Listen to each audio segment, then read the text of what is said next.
অসমীয়া সুৰক্ষিত হ'বলৈ শিক্ষা লওক ইজৰাইলৰ পৰা। অসমৰ চাৰিসীমা সুৰক্ষিত নহয়। বাংলাদেশ ম্যানমাৰৰ সীমাত অৱস্থিত অসম। 1 অক্টোবৰত ইৰাণে ইজৰাইলৰ ওপৰত বেলিষ্টিক মিছাইলেৰে আক্ৰমণ চলোৱাৰ পিছত ইজৰাইলে প্ৰতিশোধ লোৱাৰ প্ৰতিশ্ৰুতি দিছিল। সেই আক্ৰমণত ইৰাণে ইজৰাইললৈ 180টাতকৈও অধিক বেলিষ্টিক মিছাইল নিক্ষেপ কৰিছিল। বেছিভাগ মিছাইলক ইজৰাইলৰ বায়ু প্ৰতিৰক্ষা আৰু আমেৰিকাৰ নেতৃত্বত মিত্ৰবাহিনীয়ে বাধা দিছিল যদিও বিমান ঘাটি আৰু অন্যান্য স্থানত কিছুসংখ্যক মিছাইলে আঘাত কৰিছিল। ইৰাণে কৰা আক্ৰমণৰ প্ৰতিশোধ ল'ব ইজৰাইলে। কেতিয়া বা কেনেকৈ সেই কথা প্ৰকাশ কৰা নাই। ইয়াৰ মাজতেই ৰাজ্যৰ মুখ্যমন্ত্ৰীগৰাকীয়ে কিয় টানি আনিলে ইজৰাইলৰ প্ৰসংগ। ইজৰাইলৰ প্ৰসংগ টানি আনি মুখ্যমন্ত্ৰীগৰাকীৰ মন্তব্য।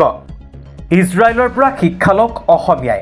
শত্ৰুৰ মাজত থাকিও কেনেকৈ নিজকে শক্তিশালী কৰিব সেয়া ইজৰাইলৰ পৰা শিকক। নিজকে সুৰক্ষিত কৰি ৰাখিবলৈ ইজৰাইলৰ বুৰঞ্জী পঢ়ক। ইজৰাইলে প্ৰযুক্তি, বিজ্ঞান আৰু পৰিশ্ৰমৰ জৰিয়তে নিজকে অভেদ্য জাতিলৈ ৰূপান্তৰিত কৰিছে। ইজৰাইলৰ ৰাষ্ট্ৰ গঠন প্ৰক্ৰিয়াই সাহস আৰু শক্তি দিব। নিজক সাহসী কৰিবলৈ, অপৰাজিত হ'বলৈ ইজৰাইলৰ পৰা শিকক। কি কৈছিল মুখ্যমন্ত্ৰীগৰাকীয়ে শুনক তেখেতৰ মুখেৰে। অসমৰ চাৰিসীমা সুৰক্ষিত নহয়, কাৰণ আমি ঐতিহাসিকভাৱে বাংলাদেশৰ আমি সীমাত আছোঁ। ঐতিহাসিকভাৱে আমি ম্যানমাৰৰ সীমাত আছোঁ। ঐতিহাসিকভাৱে আমি পশ্চিমবংগৰ সীমাত আছোঁ।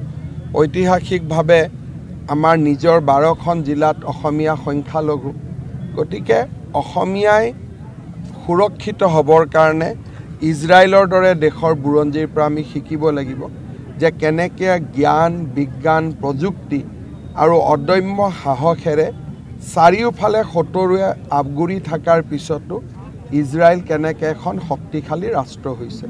অসমীয়াই তেনে শিকিব লাগিব আৰু তেতিয়াহে আমি জাতি হিচাপে জীয়াই থাকিব। অসমৰ চাৰিসীমা সুৰক্ষিত নহয়, কাৰণ আমি ঐতিহাসিকভাৱে বাংলাদেশৰ আমি সীমাত আছোঁ।